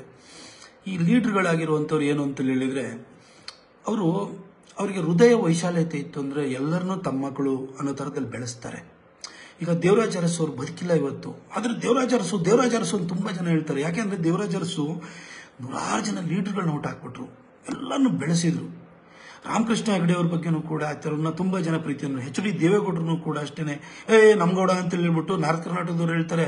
ಎಷ್ಟೋ ಜನ ನಮ್ಮ ಲೀಡರ್ಸ್, ಆ ಲೀಡರ್ಸ್ನೆಲ್ಲ ಈಗ ಹೇಳ್ಬೋದು, ಜಿಗ್ಜಣಗಿ ಸಾಹೇಬ್ರೆ ಇರ್ಬೋದು, ಅದೇ ರೀತಿ ಗದ್ದಿಗೌಡರು ಇರ್ಬೋದು, ನಮ್ಗೌಡ ನಮ್ಮನ್ನ ಎಷ್ಟು ಜನ ಬೆಳೆಸಿದ್ರು ಗೊತ್ತಾ, ಹಿಂಗೆ ಮಾತಾಡ್ತಾರೆ ಅವರು. ಹೀಗೆ ತುಂಬ ಜನ ಬೆಳೆಸುವಂಥವ್ರಿದೆ, ರಾಜಕಾರಣದಲ್ಲಿ ಬೆಳೆಸುವಂಥ ಪ್ರವೃತ್ತಿನೂ ಇತ್ತು. ಅಂದರೆ ಇವತ್ತಿನ ರಾಜಕಾರಣ ಬೇರೆ ಬೇರೆ ಥರ ಆಗಿದೆ. ಆದರೆ ಇರಲಿ, ಅದು ಏನೇ ಸಮಸ್ಯೆಗಳು ಬರ್ಬೋದು, ಮತ್ತೊಂದಿರ್ಬೋದು. ಆದರೆ ನಾನಿವತ್ತು ನಿಮ್ಗೆ ಹೇಳಿ ಬಯಸಿರೋದು, ನಾನಿವತ್ತರೆಗೂ 10 ವರ್ಷದಲ್ಲಿ ನನಗೆ ಸಂಘ, ನಮ್ಮ ಪಕ್ಷದ ಹಿರಿಯರು ಅವಕಾಶ ಮಾಡಿಕೊಟ್ಟಿದ್ದಾರೆ. ಮೋದಿಜಿ ಹೆಸರಿನಲ್ಲಿ ಬಂದು ಅವ್ರ ಹೆಸರಿಗೆ ಒಂದು ಯಾವತ್ತೂ ಕೂಡ ಅವ್ರ ಹೆಸರು ಇನ್ನೂ ಕೂಡ ಉಜ್ವಲ ಆಗಬೇಕು. ಮೈಸೂರಿನಲ್ಲೂ ಕೂಡ ನಿಮ್ಮ MP ನಿಮ್ಮ ಹೆಸರಲ್ಲಿ ಓಟ್ ಹಾಕಿದೆ, ಅವ್ನು ಏನೋ ಮಾಡಲಿಲ್ಲ, ಸೋಮಾರಿ ಥರ ಕೆಲಸ ಕೂತ್ಕೊಂಡ ಅಂತ ಯಾವತ್ತೂ ಅನ್ನಿಸ್ಬಾರ್ದು. ಅದಕ್ಕೋಸ್ಕರವಾಗಿ ನಾನು ಕೆಲಸವನ್ನು ಮಾಡಿದ್ದೀನಿ. ನನ್ನಂತ ಇನ್ನೊಬ್ಬನಿಗೆ ಅವಕಾಶ ಆಗಬೇಕು ಅಂತ ಮಾಡಿದ್ದೀನಿ. ನಾನು ಹೇಳಿದ್ದೆ, ಇದೇ ಲಾಸ್ಟ್ ಎಲೆಕ್ಷನ್ ಅಂತ ಹೇಳ್ಬಿಟ್ಟು ನಾನು ಹೇಳಿದ್ದೆ.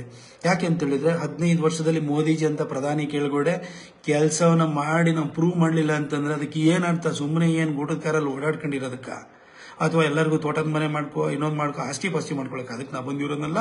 ನಂತರ ಇನ್ನೊಬ್ಬನ ಯಂಗ್ಸ್ಟರ್ಗಳನ್ನ ಬೆಳೆಸಬೇಕು ಅನ್ನೋದು ನನ್ನ ಉದ್ದೇಶವಾಗಿತ್ತು. ಅದಕ್ಕೋಸ್ಕರವಾಗಿ ಒಬ್ಬ ಹಿನ್ನೆಲೆ ಇಲ್ಲದಿದ್ದವನಿಗೂ ಟಿಕೆಟ್ ಕೊಟ್ಟು ಗೆಲ್ಸಿದ್ರೆ ಅವನು ನಿಮ್ಮ ಮನೆ ಕೆಲಸದವನ ಥರ ಚಾಕ್ರಿ ಮಾಡ್ತಾನೆ. ಅವನ ಕೈ ಹಿಡಿಬೇಕು, ನಂತರ ಯಂಗ್ಸ್ಟರ್ಸ್ನ ಬೇರೆಯವ್ರನ್ನ ಕೈ ಹಿಡಿಬೇಕು ಅನ್ನೋ ಕಾರಣಕ್ಕೆ ಹಠ ಹಿಡಿದು ಕೆಲಸವನ್ನು ಮಾಡಿದ್ದೀನಿ. 10 ವರ್ಷ ನೀವು ನನ್ನ ಜೊತೆ ನಿಂತಿದ್ದೀರಿ. ನಿಮ್ಮೆಲ್ಲರಿಗೂ ಕೂಡ ನಾನು ಕೃತಜ್ಞತೆಯನ್ನು ವ್ಯಕ್ತಪಡಿಸ್ತೀನಿ. ದ್ವೇಷ, ಅಸೂಯೆ ಈ ರಾಜಕಾರಣದಲ್ಲಿ ಏನು ಬೇಕಾದ್ರೂ ಆಗ್ಬೋದು. ಮೋದಿಜಿನೇ ವನವಾಸಕ್ಕೆ ಹೋಗುವಂಥ ಪರಿಸ್ಥಿತಿ ಬಂದಿತ್ತು ಗುಜರಾತಲ್ಲಿ. ನಿಮ್ಗೆ ಗೊತ್ತಿರ್ಬೋದು, ನಂದೇ ಬುಕ್ ಒಳಗಡೆ ಬರ್ದಿದ್ದೀನಿ, ಸಂಸ್ಕಾರ ಧಾಮ ಅಂತ ಮಾಡ್ಕೊಂಡೋಗಿರೋದು. ನಾವೆಲ್ಲ ಯಾವ ದೊಡ್ಡ ವಿಷಯನೂ ಅಲ್ಲ. ಆ ದೇದೀಪ್ಯಮಾನಾಗಿ ವಿರಾಜಿಸುವಂಥ ಸೂರ್ಯನಿಗೆ ಗ್ರಹಣ ಹೊಡಿತದೆ, ನಮಗೆ ಯಾವ ವ್ಯತ್ಯಾಸವನ್ನಲ್ಲ. ಆದರೆ ನಾನು ನಿಮ್ಗೆ ಇಷ್ಟೇ ಹೇಳುವಂಥದ್ದು, ರಾಜಕಾರಣ ಏನೇ ಇರ್ಬೋದು, ಕೊಟ್ಟ ಕೆಲಸವನ್ನು ಅಚ್ಚುಕಟ್ಟಾಗಿ ಮಾಡಿ ಸಹಿ ಅನಿಸ್ಕೊಳ್ಳೋದ್ರಲ್ಲಿ ಬಹಳಷ್ಟು ಆತ್ಮಸಂತೃಪ್ತಿ ಇದೆ. ಕಳೆದ ಒಂದು 4-5 ದಿನಗಳಿಂದ ನೀವು ತೋರಿದಂಥ ಪ್ರೀತಿ ಇದೆಲ್ಲ ನಂಗೆ ತುಂಬ ಖುಷಿಯಾಗಿದೆ. ಈ ಪದವಿ ನಾನೀಗ MP ಆಗಿದ್ದೀನಿ, ನಾನು MP ಆಗೇ ಸತ್ತು ಹೋಗಲ್ಲ. ಒಂದಿನ ಪೊಲಿಟಿಕಲ್ ರಿಟೈರ್ಮೆಂಟ್ ಇರ್ತದೆ. ಪೊಲಿಟಿಕ್ಸ್ ಅಂತ ಜನನೇ ಸಾಕು ಅಂತ ನಿಲ್ಲಿಸ್ಬೋದು. ಏನು ಬೇಕಾದ್ರೂ ಆಗ್ಬೋದು, ನಮ್ಮ ನಸೀಬು ಕೆಡ್ಬೋದು, ಏನು ಬೇಕಾದರೂ ಆಗ್ಬೋದು. ಆದರೆ ನಾವು ಇರುವಾಗ ಎಷ್ಟು ಕೆಲಸವನ್ನು ಮಾಡಿದ್ದೀವಿ ಅಂತ ಹೇಳ್ಬಿಟ್ಟು ನಾವು ಆ ಒಂದು ಜನರಿಂದ ಒಂದು ಪ್ರೀತಿ ವಿಶ್ವಾಸವನ್ನು ಗಳಿಸ್ಕೋತೀವಲ್ಲ, ಅದಷ್ಟೇ. ಎಷ್ಟೊಂದು ಸರಿ ಯಾರು ಮಾಸ್ಟರ್ ಹಿರಣ್ಯ ಅವ್ರು ಯಾವಾಗಲೂ ನಾಟಕದಲ್ಲಿ ಹೇಳೋರು, ಇದು ಕೆಲವರು ಮಕ್ಕಳು ಬದುಕಿದ್ರು ಸತ್ತವ್ರಂಗೆ ಇರ್ತಾರೆ, ಅದು ಸತ್ತು ಬದುಕಿರಬೇಕು ಅಂತ ಹೇಳ್ಬಿಟ್ಟು ನಮ್ಮ ಯಡಿಯೂರಪ್ಪ ಸಾಹೇಬ್ರು ಯಾವಾಗಲೂ ಹೇಳ್ತಾರೆ, ಮಾತಾಡದೆ ಸಾಧನೆ ಆಗಬಾರ್ದು, ಸಾಧನೆ ಮಾತಾಡಬೇಕು ಅಂತ. ನನ್ನ ಕೆಲಸ ಮಾತಾಡಿದ್ರಿಂದಾಗಿ ನೀವು ಇಷ್ಟೆಲ್ಲ ಪ್ರೀತಿಯನ್ನು ತೋರಿಸಿದ್ರಿ. Thank you so much. 10 ವರ್ಷ ಅವಕಾಶ ಮಾಡಿಕೊಟ್ಟಿದ್ರಿ. ನಿಮ್ಮೆಲ್ಲರ ಹಾರೈಕೆ ಮುಂದಿನ ದಿನಗಳಲ್ಲೂ ನನ್ನ ಮೇಲೆ ಇರುತ್ತೆ ಅಂತ ಭಾವಿಸ್ತೀನಿ. ಕೆಟ್ಟವರ ಅಸೂಯೆ ಮತ್ತು ಕೆಟ್ಟತನಕ್ಕೆ ಶಕ್ತಿ ಇದೆ ಅನ್ನೋದಾದರೆ, ಒಳ್ಳೆಯವರ ಹಾರೈಕೆ, ಪ್ರೀತಿ, ಆಶೀರ್ವಾದಕ್ಕೂ ಕೂಡ ದೊಡ್ಡ ಶಕ್ತಿ ಇರಬೇಕಲ್ವಾ? ನಿಮ್ಮೆಲ್ಲರ ಪ್ರೀತಿ, ಹಾರೈಕೆ, ಆಶೀರ್ವಾದ ನನ್ನ ಮೇಲೆ ಇದೆ ಅಂತ ನನಗೆ ಗೊತ್ತು. ಅದು ಕಳೆದ 3 ದಿನಗಳಿಂದ ನೋಡಿದೆ. ನನ್ನ ಎಷ್ಟೋ ಸರಿ ಏನೋ ಒಂದ್ಸರಿ ಎಂಥದೋ ನನ್ನ ಬಗ್ಗೆನೇ ಯಾವುದೋ ನನ್ನ ವರ್ತನೆಗೆ ಕೆಲಸ ಮಾಡ್ತಾನೆ, ಆದ್ರೆ ಮೂಡಿಯವನು ಯಾವ ಬೈತಾನೆ ಅಂತ ಗೊತ್ತಿಲ್ಲ ಅಂತ ಹೇಳ್ಬಿಟ್ಟು ನಾನು ಬೈಕೊಂಡು ಓಡಾಡೋರು ಕೂಡ ನನ್ನನ್ನ ಅಯ್ಯೋ ಅವನೇ ಮಾತ್ರ ಟಿಕೆಟ್ ಮಿಸ್ ಆಗಬಾರ್ದು, ಅವನು ಒಳ್ಳೆ ಕೆಲಸ ಮಾಡ್ತಾನೆ, ಅವ್ನು ಏನಾರು ಇರಲಿ ಅವ್ನು ಒಳ್ಳೆ ಕೆಲಸ ಮಾಡ್ತಾನೆ ಅಂತೇಳಿ ಅವರು ಫೇಸ್ಬುಕ್ಕಲ್ಲಿ ನನ್ನ ಬೈತಾ ಇದ್ದವರು ಫೇಸ್ಬುಕ್ಕಲ್ಲಿ ಇವನಿರಬೇಕು. ಎಡಪಂಥೀಯರು ಕೂಡ ನನ್ನದ್ರೊಳಗಡೆ ಕೆಲಸ ಮಾಡೋದ್ರಲ್ಲಿ ಕೂಡ ಅವನ್ನ ಮಾತಾಡೋಂಗಿಲ್ಲ, ಅವನಂತ MP ಇರಬೇಕು ಅಂತೇಳಿ ನೀವು ನನ್ನ ಡಿಟ್ರಾಕ್ಟರ್ಸ್ ಅಂತ ಯಾರು ನನ್ನನ್ನು ಟೀಕಿಸುವಂಥವ್ರು ಕೂಡ ಪ್ರೀತಿಯ ಮಾತುಗಳನ್ನಾಡಿದಿರಿ. ಇದರಿಂದ ದೊಡ್ಡದು ಏನೂ ಬೇಕಾಗಿಲ್ಲ. ಈ ಪ್ರೀತಿ ಸದಾ ಇರಲಿ. ಈ ನಿಮ್ಮ ಪ್ರೀತಿ, ಹಾರೈಕೆ ಅನ್ನೋದು ಮುಂದಿನ ದಿನಗಳಲ್ಲೂ ಕೂಡ ನನಗೆ ವರವಾಗಿ ಇನ್ನೂ 5 ವರ್ಷ ಕೆಲಸ ಮಾಡಲಿಕ್ಕೆ ಅವಕಾಶವನ್ನು ಕಲ್ಪಿಸ್ತದೆ ಅಂತ ಹೇಳಿ ನಾನು ಖಚಿತವಾಗಿ ವಿಶ್ವಾಸ ಇಟ್ಟಿದ್ದೀನಿ. ನಿಮ್ಮ ಪ್ರೀತಿ, ವಿಶ್ವಾಸ, ಹಾರೈಕೆ ಇದೇ ತರಲಿ. ಇನ್ನು 5 ವರ್ಷ ನಿಮ್ಮ ನಿರೀಕ್ಷೆಗೂ ಮೀರಿ ಕೆಲಸವನ್ನು ಮಾಡಿ ನನ್ನ ಕ್ಷೇತ್ರದ ಜೊತೆಗೆ ಇಡೀ ರಾಜ್ಯಾದ್ಯಂತ ಓಡಾಡಿ ಒಳ್ಳೆಯ ರಾಜಕಾರಣಕ್ಕೆ ಬರಬೇಕು. ನಂತರ ಯಂಗ್ಸ್ಟರ್ಸ್ ಬರಬೇಕು, ಎಜುಕೇಟೆಡ್ಸ್ ಬರಬೇಕು. ನಾನು ಅವ್ರ ಪರವಾಗಿ ನಾನು ಕೆಲಸ ಮಾಡ್ತೀನಿ. ನಂದೇ ಯಾವುದೊಂದು ಪಡೆ ಕಟ್ತೀನಿ. ಹೊಸ ರಾಜಕಾರಣನ ಪ್ರಾರಂಭ ಮಾಡೋಣ. ನಮ್ಮ ಜೊತೆ ಕೂತ್ಕೊಂಡು ಮೋದಿಜಿಯವರು ಎಷ್ಟು ದೇಶಕ್ಕೆ ಒಳ್ಳೆ ಕೆಲಸ ಮಾಡ್ತಿರಲ್ಲ, ಆ ಮೋದಿಜಿಯವ್ರದ್ದು ಒಂದು ದೊಡ್ಡ ಸಪೋರ್ಟ್ ಗ್ರೂಪನ್ನು ಮಾಡೋಣ. ರಾಜಕಾರಣದಲ್ಲಿ ಬದಲಾವಣೆ ತರೋಣ. ನಮ್ಮ ಕರ್ನಾಟಕ ಒಂದು ಅದ್ಭುತವಾದ ರಾಜ್ಯ, ಎಲ್ಲ ರೀತಿಯ ರಿಸೋರ್ಸ್ಗಳಿರುವಂಥ ಇಡೀ ದೇಶದ ಏಕಮಾತ್ರ ರಾಜ್ಯ ಅಂತಂದ್ರೆ ಅದು ಕರ್ನಾಟಕ. ಈ ಕರ್ನಾಟಕನ ಬೇರೆ ದೊಡ್ಡ ಲೆವೆಲ್ಗೆ ನಾವು ತಗೊಂಡು ಹೋಗ್ಬೋದು. ಅದಕ್ಕೋಸ್ಕರ ಯಂಗ್ಸ್ಟರ್ಸ್ಗಳಿಂದ ಮಾತ್ರ ಅದು ಸಾಧ್ಯವಾಗುತ್ತೆ. ನಾವೆಲ್ಲ ಸೇರಿ ಕೆಲಸ ಮಾಡೋಣ. ನಿಮ್ಮಂಥವ್ರ ಕೈಗೆ, ಯಂಗ್ಸ್ಟರ್ಸ್ ಕೈಗೆ ಈ ರಾಜ್ಯದ ರಾಜಕಾರಣನೂ ಕೂಡ ಸಿಗಬೇಕು. ನಿಮ್ಗೆ ಒಳ್ಳೇದಾಗಬೇಕು. ನಿಮ್ಮಂಥವ್ರ ಜೊತೆ ನಾನೊಬ್ಬ ಮೆಂಟರ್ ಆಗಿ ಮುಂದಿನ 5 ವರ್ಷ ನನ್ನ ಕ್ಷೇತ್ರದ ಕೆಲಸಗಾರನಾಗಿಯೂ ಮಾಡ್ತೀನಿ. ಜೊತೆಗೆ ರಾಜ್ಯದ ಪ್ರತಿ ತಾಲೂಕಲ್ಲೂ ಕೂಡ, ಪ್ರತಿ ವಿಧಾನಸಭಾ ಕ್ಷೇತ್ರದಲ್ಲೂ ಕೂಡ ನಂತರ ಯಾವುದೇ ಹಿನ್ನೆಲೆ ಇಲ್ಲದೆ ಇದ್ದಂಥವರು ರಾಜಕಾರಣಕ್ಕೆ ಅವರ ಶಿಕ್ಷಣ, ಅವರ ಈ ಟ್ಯಾಲೆಂಟಿನ ಬಲದಿಂದ ಬಂದು ನೀವು ಕೂಡ ಬದಲಾವಣೆ ತರುವಂತಹ ಒಂದು ವಾತಾವರಣ ಕಲ್ಪಿಸಬೇಕು. ಅದಕ್ಕೋಸ್ಕರ ನಿಮ್ಮ ಜೊತೆ ಕೆಲಸ ಮಾಡ್ತೀನಿ. ಊರೂರಲ್ಲಿ ಹನುಮಾನ್ ಜಯಂತಿನೂ ಮಾಡೋಣ. ಹನುಮಂತ ಯಾರ ಭಕ್ತ ಆಗಿದೆ? ರಾಮನ ಭಕ್ತ ಇದೆ. ಆ ರಾಮನ ಒಂದು ಆದರ್ಶ ಏನಿದೆಯಲ್ಲ ಅದಕ್ಕೆ ಅನುಗುಣವಾದಂತಹ ಒಂದು ಆಡಳಿತ ವ್ಯವಸ್ಥೆನೂ ಬರಬೇಕು. ಅದಕ್ಕೆ ನಿಮ್ಮ ಜೊತೆ ಎಲ್ಲ ಜೊತೆ ನಾನು ಕೈ ಜೋಡಿಸಿ ಕೆಲಸ ಮಾಡ್ತೀನಿ ಅಂತ ಹೇಳ್ತಾ, ಮುಂದಿನ ದಿನಗಳಲ್ಲೂ ನಿಮ್ಮ ಹಾರೈಕೆ ಹೀಗೆ ಇರಲಿ. 1 or 2 ಡೇಸಲ್ಲಿ ಟಿಕೆಟ್ ಅನೌನ್ಸ್ ಆಗ್ಬೋದು. ಅದರಲ್ಲಿ ನಿಮ್ಮ ಪ್ರೀತಿ, ಹಾರೈಕೆ, ಆಶೀರ್ವಾದ, ನಿಮ್ಮ ಪ್ರಾರ್ಥನೆ ಆ ದೇವರಿಗೆ ಕೇಳಿಸಿ ನನಗೆ ಟಿಕೆಟ್ ಸಿಕ್ಕಿ ಇನ್ನು 5 ವರ್ಷ ಕೆಲಸ ಮಾಡಲಿಕ್ಕೆ ಅವಕಾಶ ಆಗುತ್ತೆ. ಕೊಡಗಿನ ಕಾವೇರಿ ತಾಯಿ, ಬೆಟ್ಟದಲ್ಲಿ ಕೂತಿರುವ ತಾಯಿ ಚಾಮುಂಡೇಶ್ವರಿ ಹಾಗೂ ಇಗ್ಗುತಪ್ಪ ದೇವರು ಹಾಗೂ ನಾನು ನಂಬಿರುವಂತಹ ಎಲ್ಲ ದೇವರುಗಳು ಕೈ ಹಿಡಿತಾರೆ. ನಿಮ್ಮ ಪ್ರಾರ್ಥನೆಗಳು ಫಲವನ್ನು ಕೊಡ್ತವೆ ಅಂತ ಹೇಳ್ಬಿಟ್ಟು ನಾನು ಭಾವಿಸ್ತಾ 10 ವರ್ಷ ನಾನು ಕಾರ್ಯಕಾಲವನ್ನು ಕಂಪ್ಲೀಟ್ ಮಾಡೋ ಹಂತಕ್ಕೆ ಬಂದಿದ್ದೀನಿ. ಅದಕ್ಕೋಸ್ಕರ ಈ ಹಂತದಲ್ಲಿ ಇದೊಂದೇ ಫೇಸ್ಬುಕ್ ಲೈವ್ ಮಾಡೋವಂಥದ್ದು. ಹಾಗಾಗಿ ನೀವು ಇಷ್ಟು ದಿನ ನನ್ನನ್ನು ಕೈ ಹಿಡಿದು ಬೆಳೆಸಿದಿರಲ್ಲ, ಆಶೀರ್ವಾದ ಮಾಡಿದಿರಲ್ಲ, ಟೀಕೆ ಮುಖಾಂತರವೂ ನನ್ನನ್ನು ತಿದ್ದಿದಿರಲ್ಲ, ಅದಕ್ಕೋಸ್ಕರವಾಗಿ ನಿಮ್ಮೆಲ್ಲರಿಗೂ ಒಂದು ಥ್ಯಾಂಕ್ ಮಾಡಬೇಕು ಅಂತ ಹೇಳ್ಬಿಟ್ಟು ನಾನು ಈ ಫೇಸ್ಬುಕ್ ಲೈವ್ ಮಾಡಿದ್ದೀನಿ. ಯಾವ ಕಾರಣಕ್ಕೂ ಅಲ್ಲ. ಜೊತೆಗೆ ನನ್ನ ಸಂಕೇಶ್ವರ ಸಾಹೇಬ್ರ ಬಗ್ಗೆ ನಾನು ಯಾವತ್ತೂ ಹಿಂಗೆ ಓಪನ್ ಆಗಿ ಹೇಳಿರಲಿಲ್ಲ. ಸಾಹೇಬ್ರ ಬಗ್ಗೆನೂ ಕೂಡ ನಾನು ಒಳ್ಳೆ ಮಾತಾಡಬೇಕಿತ್ತು. ನನ್ನ ವೇದಿಕೆ ಕೊಟ್ಟಂಥವ್ರು ನನ್ನ ವಿಶ್ವೇಶ್ವರ ಭಟ್ರು, ನಾವು ಇವ್ರಿಗೆಲ್ಲರಿಗೂ ಕೂಡ ಧನ್ಯವಾದವನ್ನು ಹೇಳಬೇಕಿತ್ತು. Thank you so much. ನಿಮ್ಮ ಪ್ರೀತಿ, ವಿಶ್ವಾಸ, ನೀವು ನಿಮ್ಮ ಹೃದಯದಲ್ಲಿ ಜಾಗ ಕೊಟ್ಟಿರೋದಕ್ಕೋಸ್ಕರ ಸದಾ ನಾನು ಬದುಕಿರೋವರೆಗೂ ಕೂಡ ಅದನ್ನು ಧನ್ಯತೆಯಿಂದ ನೆನಪು ಮಾಡ್ಕೊಳ್ತೀನಿ. ಈ ಕಳೆದ 4 ದಿನಗಳು ನೀವು ನನ್ನ ಬಗ್ಗೆ ಎಷ್ಟು ಪ್ರೀತಿ ಇಟ್ಟಿದ್ದೀರಿ ಅನ್ನೋದು ನನ್ನ ಹೃದಯಕ್ಕೆ ತಟ್ಟಿದೆ. ಈ ಪಾಲಿಟಿಕ್ಸ್ ಅನ್ನೋದು ಥ್ಯಾಂಕ್ಲೆಸ್ ಜಾಬ್, ಎಷ್ಟು ಕೆಲಸ ಮಾಡಿದ್ರು ಬಯಸ್ಕೊಳ್ಳೋ ತಪ್ಪಲ್ಲ ಅಂತ ಅಂದ್ಕೊಂಡಿದ್ದೆ. ಆದರೆ ನನ್ನ ಟಿಕೆಟಿಗೆ ತೊಂದರೆ ಆಗ್ತಾ ಇದೆ ಅಂತ ಗೊತ್ತಾದ ಕೂಡಲೇ ನಿಮ್ಮೊಳಗಿನ ಪ್ರೀತಿ ಅನ್ನೋದು ಜಾಗೃತವಾಗಿ ನೀವು ನನಗೆ ಒಂಥರ you showered love on me. ನನ್ನ ಮೇಲೆ ಅಷ್ಟು ಪ್ರೀತಿಯ ಮಳೆಯನ್ನು ಸುರಿಸಿದಿರಿ, ಪ್ರಾರ್ಥನೆಗಳ ಮಳೆಯನ್ನು ಸುರಿಸಿದಿರಿ. ನೀವು ನನ್ನ ಜೊತೆ ನಿಂತಿದ್ದೀರಿ. Thank you so much. Good night. ನಿಮ್ಗೆ ಒಳ್ಳೇದಾಗಲಿ. ತಾಯಿ ಚಾಮುಂಡೇಶ್ವರಿ, ಕಾವೇರಿ ತಾಯಿ ನಿಮ್ಮೆಲ್ಲರಿಗೂ ಕೂಡ ಒಳ್ಳೇದು ಮಾಡಲಿ. ಮುಂದಿನ ದಿನಗಳಲ್ಲೂ ಕೂಡ ಒಟ್ಟಿಗೆ ಸೇರಿ ಕೆಲಸ ಮಾಡೋಣ. ಕೊಡಗಿನ ಜನಕ್ಕೆ ನಾನು ಮತ್ತೊಂದು ಸರಿ ಹೇಳ್ತೀನಿ, ಮುಂದಿನ 5 ವರ್ಷ ಮೈಸೂರಿಗಿಂತಲೂ ಜಾಸ್ತಿ ನಿಮಗೆ ಒತ್ತು ಕೊಟ್ಟು ಕೆಲಸ ಮಾಡ್ತೀನಿ. ಮೈಸೂರು ಭಾಗದಲ್ಲಿ ಪಾರ್ಟಿ ವೀಕ್ ಆಗಿದ್ದರಿಂದಾಗಿ ಇಲ್ಲಿ ಜಾಸ್ತಿ ಟೈಮನ್ನು ಸ್ಪೆಂಡ್ ಮಾಡಿ ಕೆಲಸವನ್ನು ಮಾಡಿದ್ದೀನಿ. ಇಲ್ಲೂ ಪಕ್ಷ ನೀವು ಲೀಡ್ ಕೊಡ್ತಾ ಇದ್ರೆ ಈ ಸರಿ ಮೈಸೂರಲ್ಲೂ ಕೂಡ ಕನಿಷ್ಠ ಅಂದರೆ 1.5 ಲಕ್ಷ ಲೀಡ್ ತಗೊಳ್ಳೋಷ್ಟು ಮಟ್ಟಕ್ಕೆ ಇಲ್ಲಿ ಪಾರ್ಟಿನಲ್ಲಿ ನಾನು ಕಟ್ಟಿದ್ದೀನಿ. ನನ್ನ ಕೆಲಸದ ಮುಖಾಂತರವಾಗಿ ನಾವೆಲ್ಲ ಒಟ್ಟಿಗೆ ಸೇರಿ ಮೋದಿಜಿಯವ್ರನ್ನ ಪ್ರಧಾನಿ ಮಾಡೋಣ. ದೇಶಕ್ಕೆ ಒಳ್ಳೇದಾಗಬೇಕು, ನಮ್ಮ ಕ್ಷೇತ್ರಕ್ಕೆ ಒಳ್ಳೇದಾಗಬೇಕು. ಕ್ಷೇತ್ರಕ್ಕೆ ಒಳ್ಳೇದಾಗಕ್ಕೆ ನಾನು ನೀವು ಒಟ್ಟಿಗೆ ಕೆಲಸ ಮಾಡೋಣ. Thank you so much.